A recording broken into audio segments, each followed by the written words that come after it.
This is a podcast about both having autism and living with someone who has autism. My mom is Sonya, and I'm Josh, and this is Josh Has Autism. Hey everybody, welcome to Josh Has Autism. Hello. How you feeling, buddy? A lot better. Yeah? A lot better. Yeah. Good. Yeah. You seem to keep getting better all the time. Yeah. Yeah. It's a song. That's a song. I believe that sentence is in a song. Anyway, I'm glad to hear it. And you seem like it. You act like it. I'm so happy to have you back again. Thanks. All right. So today I want to talk to you about labeling or being labeled. Okay. Yeah. This has always been kind of like in our awareness and how we use labels. Yeah. But my brother, your Uncle Tracy, called me up and said, hey, I wonder if you could do a podcast about labeling, because he gets labeled himself and puts him in a category, and he doesn't fit that category. Right. That people, a great deal of people assume he is. Right. So, and what he is a gay man. And so he's said to me that he realizes that with autism, then you deal with labels, and he deals with labels, and it's just something that's kind of prevalent in that human nature. Yeah. Yeah. And we kind of will just assign a label to somebody, and in his case, he says that people find that out often, in his life. They have treated him different, or they are surprised because he doesn't act the way that they thought that label would indicate that he acts. Right. And so he wanted us to talk about that. And I thought that's really great because we've always believed that autism, in your case, Josh, was to be used as a description, not a definition. Right. And we've talked about this many, many times, where there are meetings that we have to have where I have to talk about the things that you can't do. Right. Instead of the things that you can do. Right. And we have to go in that direction. Also, we've talked about how when there's a diagnosis, it helps with communication for people to know what they're talking about, the same subject, right? So by using that diagnosis, as a baseline, I guess. Yes. And I think that we do that, but I think also that can be the label, right? It can be what can be the label? Autism and the it's a spectrum. So all across that spectrum, people are clumped in one way or another. Right. On one end of the spectrum to the other end of the spectrum. Right. And they're clumped in there, and then kind of assigned a location on that spectrum, and that's the label that they get. Yeah. And I mean, I know that with me, I've had people that have known me for a bit of time, not too long, but I think average is like a month, that when they find out that I have autism, wait, you have autism? You really don't seem like it. And it's like, okay. And I asked them, do you know anyone that has autism, or have you met anyone? Yeah. No. Oh. So right, that's, I think, a perfect example that they think that they know, and so by no means am I bashing those people. Right. They're like a large part of society, is that you don't know what you don't know, and then you get a glimpse of something. You think you know that then, and then you see something real, that's real right in front of you, and it can be surprising. Mm-hmm. And what do you usually tell them? Because I know that you have a really good sense of humor. What kind of things do you tell them? Would you? Because the things that go off the top of my head that you would say is like, "Give me a few minutes," or like, "Stress me out," and Yeah. because you handle things a lot of times with humor. Yeah. But Honestly, it somehow catches me off guard every time. really, Yeah. I don't have a witty response. mm-hmm. As a matter of fact, one of the things I tend to fall back on is something that Chrissy would say. Mm-hmm. That if you've met one person with autism, you've met one person with autism. That Right. every diagnosis is different. Yes. But going back to you being surprised by it, it's funny because it's completely different, having nothing to do with it of any sort, other than people have said to me at different times, "You're short." And You're really not, though. I You're short. In this family, you are shorter, but that doesn't mean that you're short. We still rag on you about it. No, I'm short. I'm short. No, to your face. But Right, but my point is that when somebody verbalizes something about you that is just who you are, mm-hmm. sometimes you don't really know what to say. Sometimes Right. you just don't. So, like when people will point that out to me, that you're short, and by definition, Josh, I'm short. I'm 5'2". That's short. That's not a tall person. Now compared to Nana, Wasn't Nana like 4'8" or something? 4'10". Okay. At one time, I think she got up to 4'11". But then Did she she started stand on a shrinking. stool? She's stand on a stool. No, that's funny. But you know what I'm saying is that that's what I take it to say when you're saying like you don't know what to say about it. Yeah. When somebody says something to me like, "Oh, you're short," I'm like, well, and a lot of times it comes from when people see me. A lot of times I'm on a stage. Yeah. And right. You're larger than life, so to speak, especially up there. And so I also wear heels when I'm on stage. So if off stage I don't, and and you can really see how short I am, I guess that might some of the time explain it, but other times it doesn't, and so I can see why you're kind of like, yeah, like you're surprised that they're surprised, just like them saying something to me about my height certainly doesn't bother me. Yeah. But where do you but go with it? I think the biggest difference between those two examples is one is something that you can actually physically see. Yes, and what I'm speaking to is just the reaction that you have because you're you. You don't go around every day thinking of yourself as, I have autism. I have autism. You don't do that. Right. And so when when it's brought up to you, and it is in a different context than normal, which normal for you is we talk about it, doctors talk about it, you have friends that are on the spectrum, you guys may or may not talk about it, probably not, but it's just kind of it is what it is, and move on. Right. Yeah. Right. But I was wondering about this. My brother asked me to talk to you about this and what you've experienced and how you feel about it. And I looked it up, and this is what I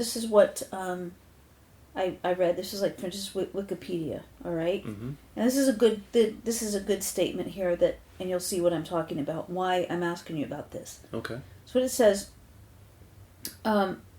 So the question is, why is it a problem to label people? Labels can shape expectations that are set for other people, creating stereotypes. These stereotypes can result in unrealistic expectations or expecting less from someone despite what they're capable of. That last sentence have been my concern about you your whole life, Mm-hmm. which is why we held you accountable for things and tried to push you as far as you could be pushed And taught me not to use that label as a crutch. exactly. And also at the end, like without taking a breath, and do not accept that other people may think less of you or think you're less capable because you have autism. Right. It was huge. That was a big goal. Some days I feel like we accomplished that, and just like everybody, you have a good day and you have good days and bad days, right? Yeah. But so that's how you were raised, is to not. We did our best, but have there been times that having the diagnosis, or we'll call it a label because that's what we're talking about, Mm-hmm. but having the label of autism, have there been any time that it makes you uncomfortable? Yeah.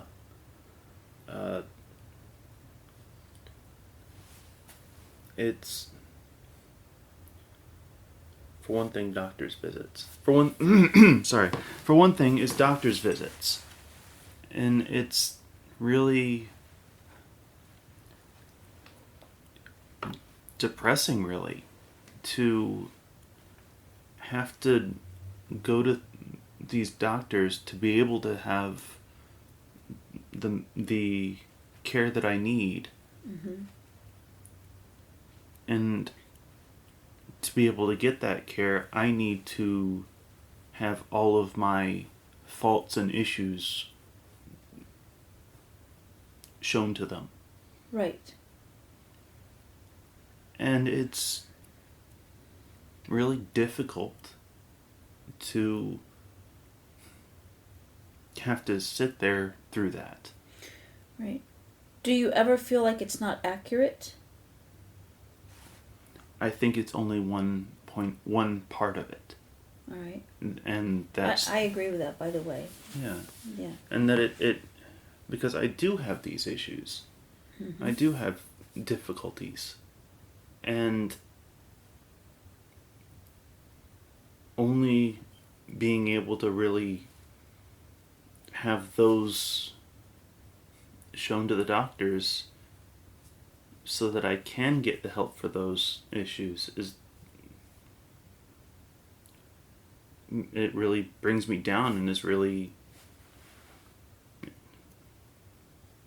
upsetting, sad. Well, I don't care for it. Right. I don't either. And in those situations, I've always talked to you from the time you were a little guy, and explained to you that we have to talk about these things in this meeting so that you can get the support that you need to help you to keep moving forward. Yeah. But there's more to you than that. Yes. And I remember, as you're saying, even from a really young age, of you telling me that, and that you and I know that I have things that I'm better at than just all of this negative. Sure. And knowing that you see that, and knowing that in the long run it's to help me be even better, really helped. Well, that's good. At the time it still hurts. Well, but I understand it, and have understood it because you took the time to explain it to me. Yeah. Well, that is I think super important for any person, no matter what it is that they're going through, that they are consistently reminded that of the things that they can do, of the positives, of the amazing things that they have already done, currently doing, and are working towards. Yeah. That's just that makes sense to me. Yeah. And just like that, what labels do is they can affect someone's self-esteem and self-confidence. And what it can ultimately lead to is to inhibit accomplishments. Yeah. And diminish motivation. And they can cause a person to be depressed. Yeah. Or feel diminished. Exactly. Yeah, that's a perfect way to put it. And so so you have autism. Yeah. Right. So there has been different ways of describing you in your lifetime. Mm-hmm. Because you are 35 years old. The way you were described when you were 7, when you got diagnosed, to the way that you're described today is very, very different. And I wonder if along the way, not in those meetings with doctors, but just if somebody said that you had autism, did that affect you in any way, hearing that? Or what, did it just feel like, yeah, that's a description of... So I would like to clarify something about all of this. Okay. That is that when you're talking about a label, it sounds like whenever you have a bunch of bins and you put a label on it, and all the stuff that belongs in that label go in that box. Yeah. And that's okay for some things, not for when you're talking about people, though, because people are much more complex than just a label. Mm-hmm. And that is my whole point. It can be a descriptor, correct. But it's not the end-all be-all. Put it in a box. Yeah. Well, there are some instances. So, some instances where dealing with a particular situation, we'll say a diagnosis, right? Mm-hmm. Can make you feel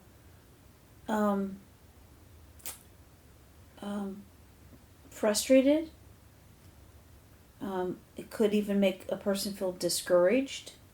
Yeah.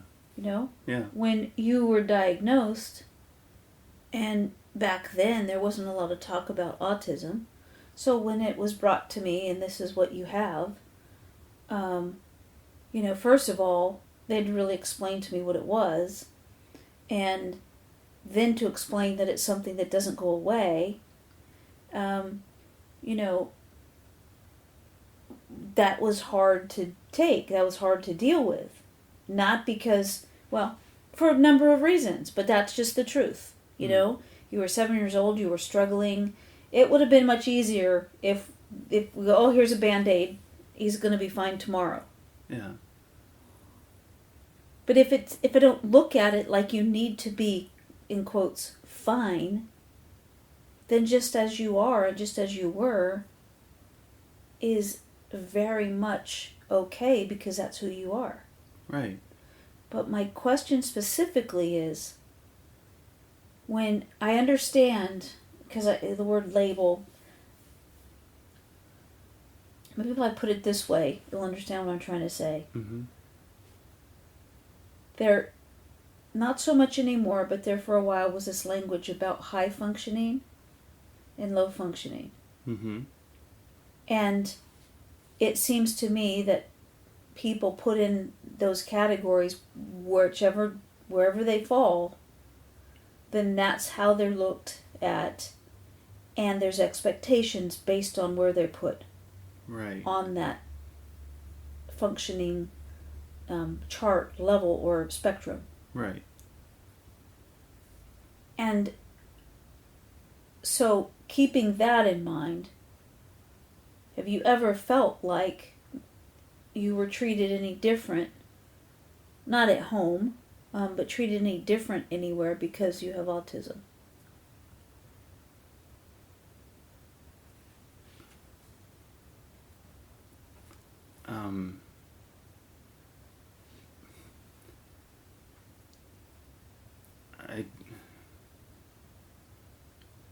I guess that's This is harder than that's like no. Here's what I'm saying. This, Josh, is because when somebody gets a diagnosis, sometimes it can be, well, like I said earlier, is it can lower expectations from kids that you go to school with or from teachers. right. And have you said it yourself, is like there are some things that can be a self-fulfilling prophecy, right? Yeah. Where if that's what you focus on, that's the direction you go. Mm-hmm. And there have been times you have had a hard time with it, but specifically I'm just wondering, have you ever felt, I'm asking you a question, and I realize I'm asking you a question that of course you don't know. Because you don't think that way, you don't experience things that way. Right. I can kind of answer it. Okay. Because sometimes whenever like I was saying earlier, whenever people say, "Really? You don't seem like you have autism?" And it's mostly out of ignorance. And some people will readily admit, "Yeah, I'm not familiar with autism, only the generalities of things." Mm-hmm. And that's fine. It's what I've noticed is that usually for at most a couple days afterward, they will observe more of what I do and how I do things. Mm-hmm. And they're making the connections of things that I've done in the past. So it's not necessarily that they're treating me differently. Mm-hmm. It's that they're learning to understand it more. And that it's curious to me, the expression that some people have during that time. You mean on their face? Yeah. Yeah. Which I can't ever let you say something like that without commenting. You worked very hard to understand facial expressions. Yeah. And the reason I bring that up is because I don't understand what I'm seeing in that regard. Mm-hmm. It's a very strange look to me, so that's why I'm saying it's get your attention. Yeah. Because it's not typical right. of them. Right, of people in general. Mm-hmm. Yeah. And so it's like, I'm me. I haven't changed since you found out. Right. Right. And so it's interesting to me that some people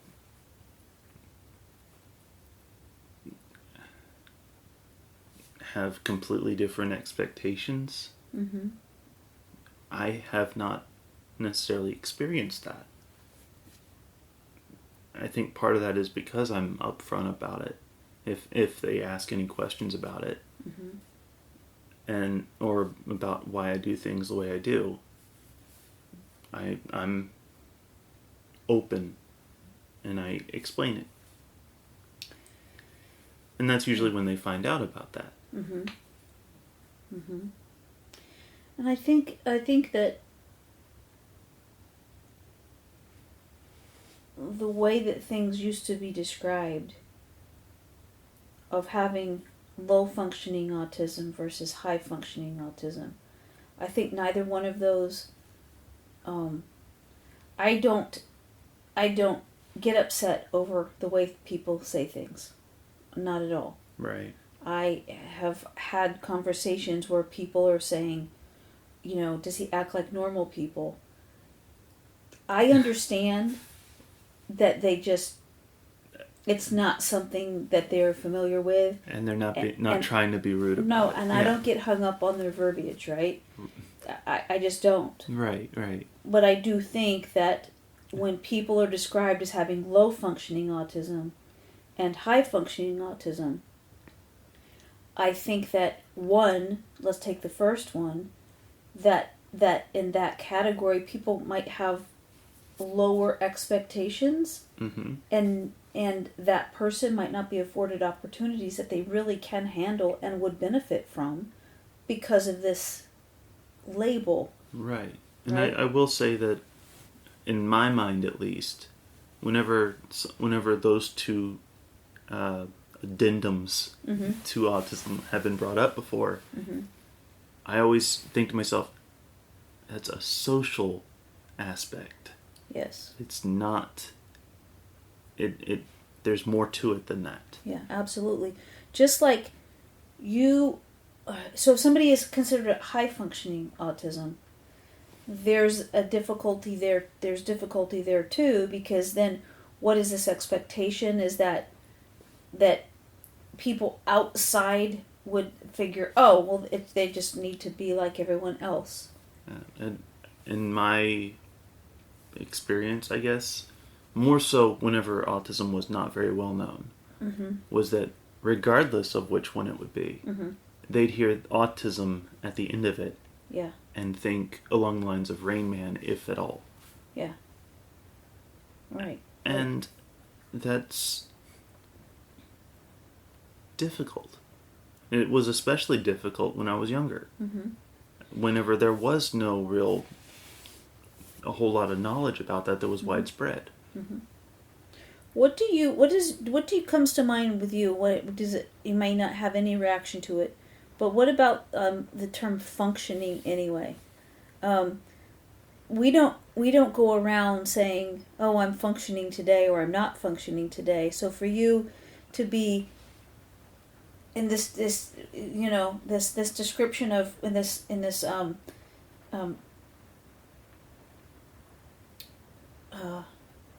I was going to say this paradigm. That's not the word that I'm looking for. The spectrum. Mm-hmm. Is that, the functioning word is tossed around a lot there. What do you think about that? Because we don't go around using that. For example, you don't see me and you say, "Good morning, how are you?" And I say, "Well, I'm, functioning at this level or that level." It's a joke that people have, like even on coffee cups. Yeah, I'm here. Yeah, you can't, Yeah. you don't, can't function until I've had my coffee. Yeah. But what do you think about when because that word it's always seemed kind of strange to me that it's used, and it has been used, As a descriptor? Yes. Yeah. Or an addendum to... Sure. Yeah. Sure. Well, like I said just a couple minutes ago, when it comes to the high functioning and low functioning, Mm-hmm.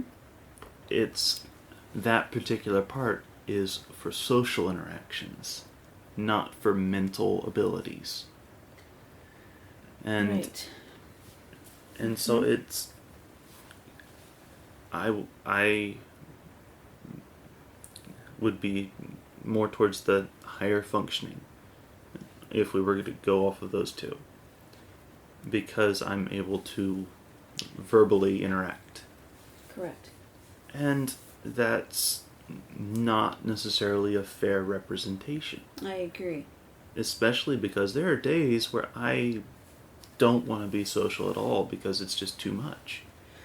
Well, and to me, it goes beyond that. It's not just that social interaction. Right, It's right. your ability to actually accomplish something versus a day when, it's just not going to happen.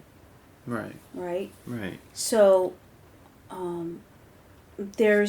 we'll use this podcast as an example. Mm-hmm. There are times that we get it done on time, and sometimes, like it has been, recently because of sickness and everything. Mm-hmm. But there are times that it's not done on time because it's having one of those days where, you have this shirt, I think it's Snoopy on it, it says, "Nope, not today." Yeah. And that really reflects sometimes how your days are. Yeah. It yeah. doesn't mean that you're not capable of a conversation. Right. It doesn't mean you're not capable maybe of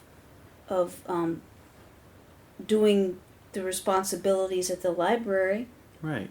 But it does mean that you cannot offer anything beyond that. Right.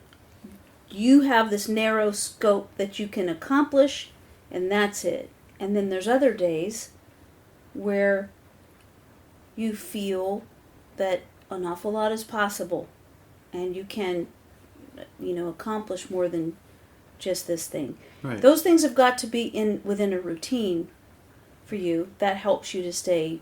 And it can also extend how many things I can do. Mm-hmm. By having a routine, like getting ready in the morning, that's several different things that is all put into that. Yes. And it's, at this point, having that routine has made it so that it's almost negligible into how much effort that needs to be put into doing so. Yes, and I'll say, for people that don't know what this looks like, is that I can get out of bed and get up, let the dogs out, make coffee, get their food ready, and that's what my morning looks like. And then, right, so that I can say those actions that I'm describing. Yeah. For you, before you get off the bed, you've already gone through so many scenarios, so many, requirements in your brain of certainly of how you're going to walk to, when you get up, how do you stand, where do your feet go, how do you, all of that. So there can be a difference of this, where Dad and I sanded down this, redoing the bathroom, and I used the sander on the ceiling in our bathroom. Mm-hmm. And we used to have one of those rain showers, rain head showers for the shower head. You're right.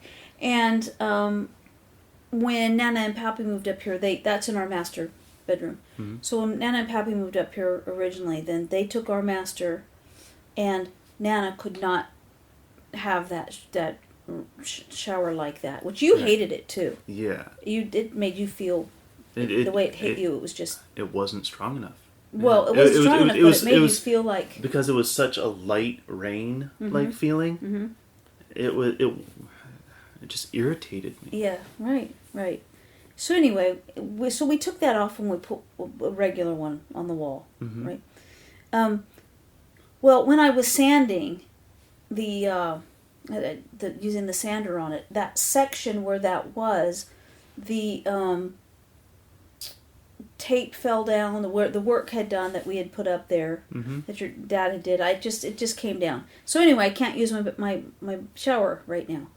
So what's for me, I decided, okay, I'll just go over and use, the main shower, which is your shower, the main shower. Now, for me, that's just an easy thing. I just got to gather up my stuff and take it to your bathroom. Mm-hmm. For you, it would not just mean I've got to gather up my stuff and go to this bathroom. Right. It's a change in routine. It feels different. Mm-hmm. It looks different. Mm-hmm. It's a different experience. And I'm having to actively focus on it. Yes. Yes. And so, for things that for me might be a inconvenience, for you can really throw you off. Yes. Right. And so, keeping that in mind, going back to these labels, there is no such thing as one person being this particular label that they would be assigned. Right. Constantly. Right. there's a fluctuation. And since this is a podcast about you having autism, I'll say that you and the people that I have been fortunate enough to meet that also have autism, it doesn't, it changes. You know what I mean? It changes. It's not always one way. Right. It's not always the same thing. Right. Which I think is one of the reasons why it's a spectrum. Well, because there's multiple different things and they can show up different ways. I've always thought the spectrum was describing where somebody was on the spectrum. Okay. And I like your version better. I really do. Yeah. But I think that, to me, it's always been, where does somebody fit on the spectrum? You're using it like a slider. Yes, and it makes me go, "Urgh." You know, I don't like this. I don't like it. Yeah. You know, it just makes me feel like be claustrophobic. Yeah. That's how it makes me feel. I think I've also heard it, autism be referred to as an umbrella of sorts. Yeah. Where everything that falls under autism is underneath that umbrella.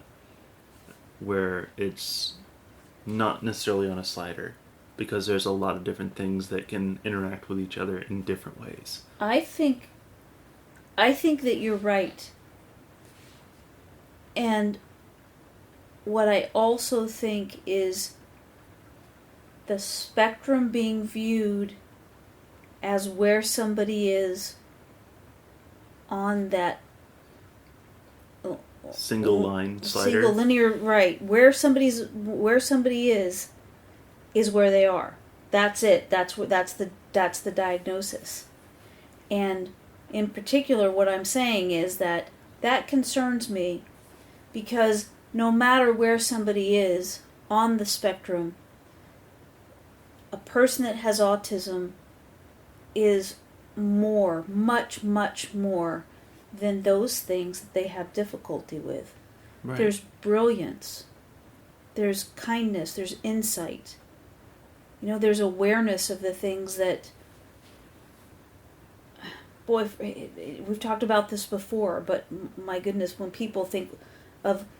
It's a huge mistake for people to think that when somebody is given the label of where they are on this spectrum, that's the limit. And that's what I'm talking about today, is that when somebody is labeled as something, how are they treated by others? How are they viewed in society? What are the expectations? And I can say an expectation, you probably think of rising to an expectation, right?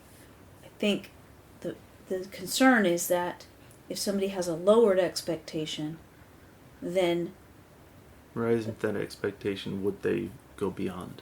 Well, would they not go beyond because of how they've been labeled? Right. And that concerns me. Right. You know, and everybody has labels. It's kind of like, you know, I said we need to, before we went in those meetings that you described earlier, I would explain to you that, look, we got to say this, we got to use this because this is how they gauge things. Right. Yeah. And because we're using the English language here, I've got to use this word because that's what they know. Verbiage that they need to hear, yes. Right. And you've always explained that I am not limited to that. Correct. What concerns me is that there are times when labels make people feel less than. Look, I like to think, I'm an optimist, right? Mm-hmm. And I like to think that all people are valuable and have something to offer. And I can't explain it to you right now in this podcast, or, you know, even when we click the off button here, am I going to be able to explain it to you afterwards? But what has come to light is there's a whole bunch of people in the country, this is not a political statement, there's just discord Yeah. And people have seemed to not be kind to one another. And I don't understand it. I don't, I just don't get it. Yeah. But I guess you've already answered the question about when, well, you've had bullies that mistreated you because you have autism. Or at the very least, I was different. Yeah. Or Yeah. beyond what they wanted to see. Correct. And if that's who you are, and you're labeled as something, and you're just like, it's written down, this is what you can do, this is as much as you can do, I just think that's, I understand in some situations why, but I think it's a disservice, because people with autism that I have met are brilliant, and I really like them, and I'm not totally ridiculous. I get that. I get them because I get you, right? Some you know of the what I time, mean? yeah. Like you, some of the time, yeah.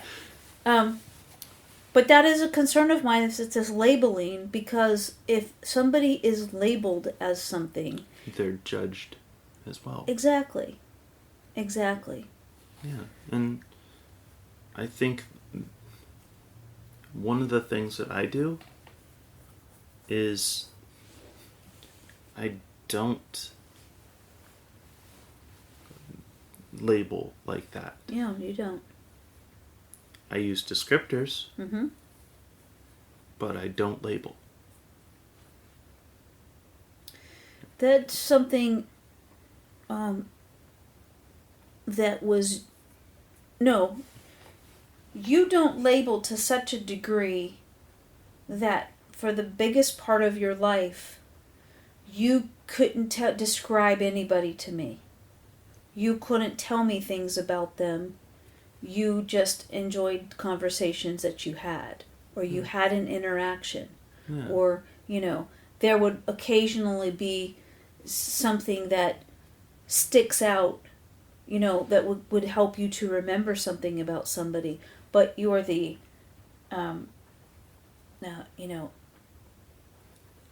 you're smiling. What? I would typically describe them by what they were wearing Correct. that day. Correct. Which caused some issues sometimes whenever I did have an issue with a person. Right.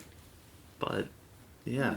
That's a good point that you're making, that even though if somebody was being unkind to you and you needed help to get it resolved, even when somebody was being unkind to you, you didn't focus on what they looked like. Yeah. Which is interesting, because that does go along with you not recognizing facial expressions, and right. you know. As I got older, I would tend to remember that stuff better. Mm-hmm. Off subject entirely, but I just read an article that subconsciously people will focus on what shoes somebody else is wearing before anything else. So when you meet somebody, not you, when a person meets somebody else, subconsciously, the shoes that they're wearing kind of was the first thing that is registering. I thought that was interesting. I thought also, if it's subconscious, how do you know? Right? Like, how do they do this? How do they do this research if it's subconscious? How do they? Yeah. Right? Mm-hmm. So, but I think that's true. But, I mean, I love shoes, so, that statement resonated with me, but, okay. it's just interesting that the whole article was written about that, and I'm like, yep. Okay. Yeah. So, labels for other people, since my brother brought this up to me, I think he's right that the labels that are placed on people, labels to me gives more of a permanence to something. Me too. I agree with that. Whereas a descriptor Yes. is more flexible, fluid, whatever you want to say. Right. Exactly. And it doesn't necessarily mean it's not a label. That's the point. That's the thing. To me, it's a snapshot. Yeah, that's a good way of putting it. Yeah. Yeah. Mm-hmm. And this is the way that I have explained to doctors that have talked to me about you. I mean, I can't even tell you how many times I've said this. They say they'll ask a question about it. I go, it depends on what day. It depends on what time of day. It depends on what's been going on. It depends on if he got enough sleep. It depends on did he have the breakfast that he likes. Yeah. You know, it depends on if the how bread many times slices of bread lined up. How many times a day do I do this such? Exactly. Right. You had to rate it how many times a day. Well, okay, so first of all, when they don't tell you that you have to keep track of that kind of stuff, yeah, it feels kind of like blindsided. Yeah. You know, that I was blindsided when you guys didn't tell me I was supposed to keep, like, you know. Yeah. Look, I'm just trying to get through every day yeah. with this little guy. And, you know, weren't we supposed to didn't know you wanted all those details. Yeah. But the fact is, I lovingly describe you as a moving target. Right? Yeah. Because when those questions are asked, you're not stagnant. Right. So and I'm not. There's so many different factors going on that a lot of stuff seems a bit random. Correct. Whereas I have set, maybe not rules, but guidelines kind of things, where things I would extremely prefer them to be a certain way. Mm-hmm. And other factors can change that or make it so that it doesn't happen like that. Mm-hmm. So it's never going to be I do this 7 times a day or whatever. It's never going to be like that. Right.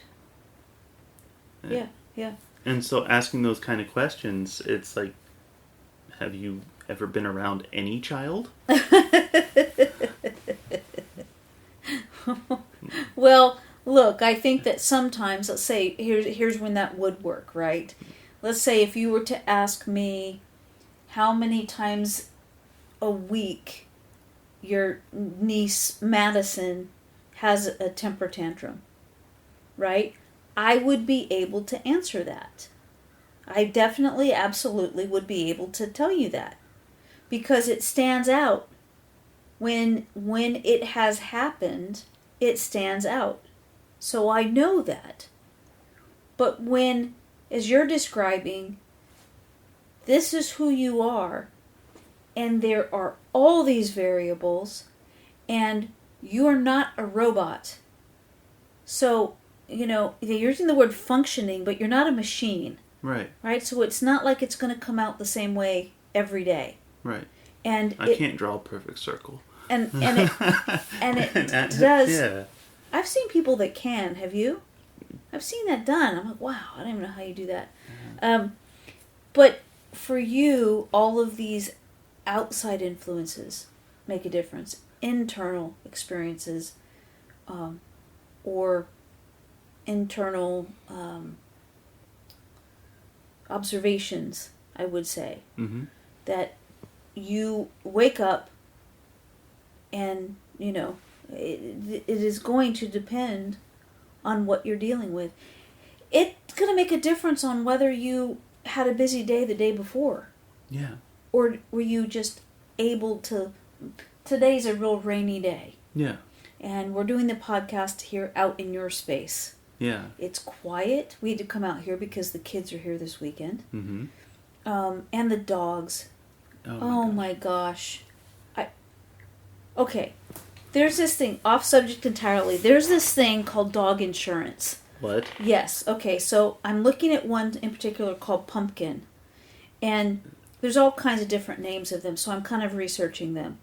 And it's our first time with these big dogs. So what is it? Okay, it's insurance. Like, yes, but like you I'm figuring this out, but you have to choose whether you want medical insurance, like an illness or disease, mm-hmm. that's where it's focused, or accident. Well, I was thinking, well, I never had insurance on Oliver and Einstein, our little Bichons, you know, so why would I have insurance on Lucy and Wednesday? Well, it's occurring to me this week. It's because Wednesday eats everything she can see. Yeah. So, and they're also big enough to literally stand up and just hop up onto the counters at this point. oh my gosh. Lucy, she certainly could, but Wednesday goes this boing, boing, Yeah, right? And yeah. she tried to jump up and use the trash cans as a way to get up on the counter. It was slippery, so she fell off. But just today, she's eaten there's this little Bichon looking dog that has this hook on it, and it could be hooked onto a backpack or anything like that. Right? It's very cute. So it's like a charm or something like that? Yeah, so Connor brought it out, and he left it on the couch. She chewed that little plastic thing on it. He just got a new dinosaur. And we hear this chomp chomp. Wednesday's in the crate. I go, what has she got? And we take it. It's Connor's new dinosaur. So we're trying, Yeah. Yeah.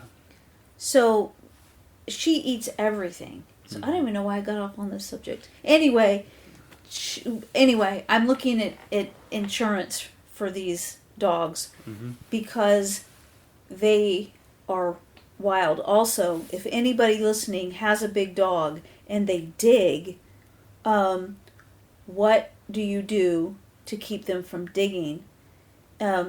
I think one thing is you take them for exercise constantly. Oh, I take it for twice a day. I take these guys, I take these ladies for a walk twice a day. The only thing is that they're still in training because they're only 4 months old and 6 months old. So I don't take them together unless Dad's with me. I take one at a time.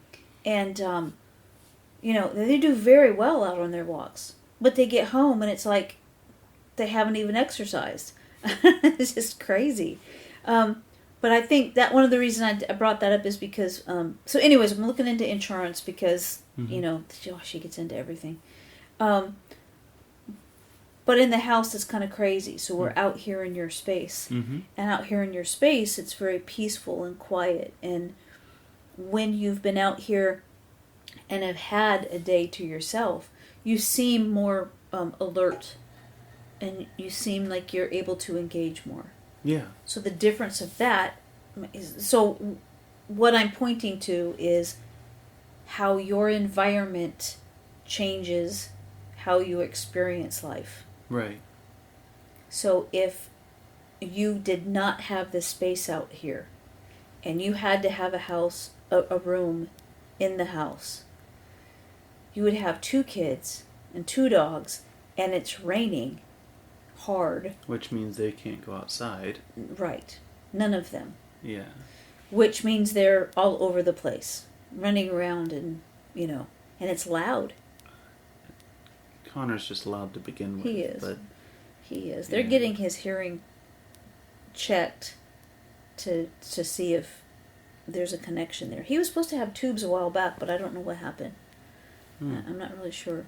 Okay. But anyway, it's funny because you got tubes, and after you got tubes, eventually, you started talking. Clearly, at least. Yes, right. Yeah. I'm the only one that understood you before you got tubes. Yeah. And you were almost 3 years old. Yeah. So, and you got tubes, and then you're speaking complete sentences that everybody understood. And everyone was shocked. Yes. Yes. And it's funny because it's the opposite with Connor. He screams everything. And we tell him inside voice, oh, okay. Yeah. And it's just constant. Yeah. That's right. Yeah. That's right. So, speaking of Connor, he is also on the spectrum. And I've been in the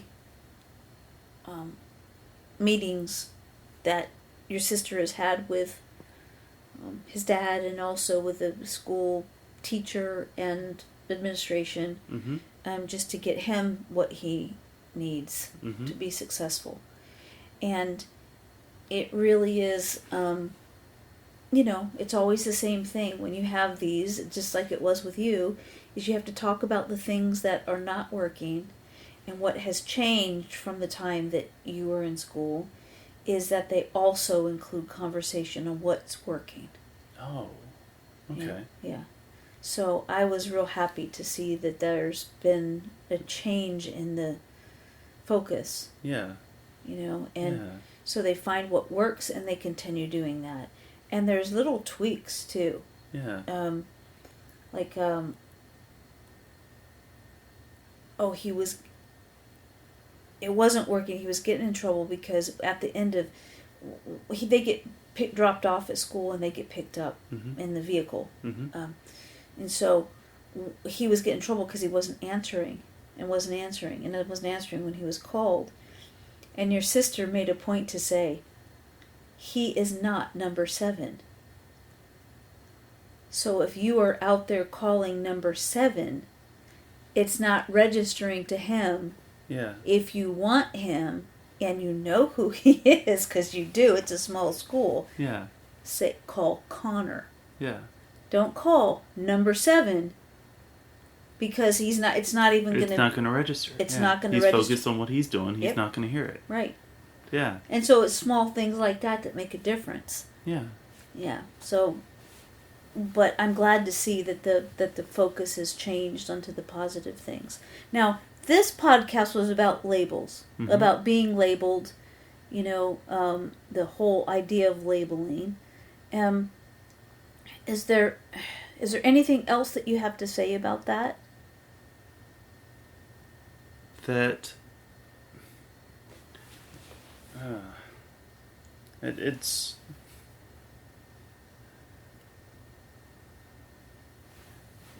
two things that I'm not sure if it's too interrelated or not. Okay. Just to help people figure out stuff. Mm-hmm. But one thing is that the labels, like you're saying, Yeah. it versus what I'm saying of either use the label for that kind of thing or a descriptor. Having a label to, like, a book is obviously going to be a book. Correct. It's the content of the book that can change. So a book is a label, but yeah. Anyway, I know that I've helped Connor clean up his room before. Mm-hmm. And that using the descriptors Mm-hmm.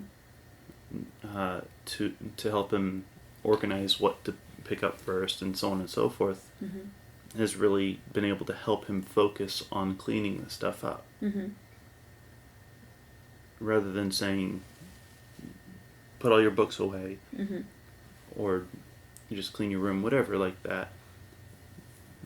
Hey, why don't you gather all the different blue dinosaur toys you have? Mm-hmm. That is a lot more specific, yes, but it's also easier to focus on whenever you have all of them like that. Mm-hmm. So that was one of the things, and I don't really remember the other now. So you're saying, are you like just using the word label in a different way now? Because if you label something for somebody with autism, it helps them to be able to focus more than if it's just a generalization. So it sounds like what you're saying is that, yeah, do your best not to label people, because I think that people can always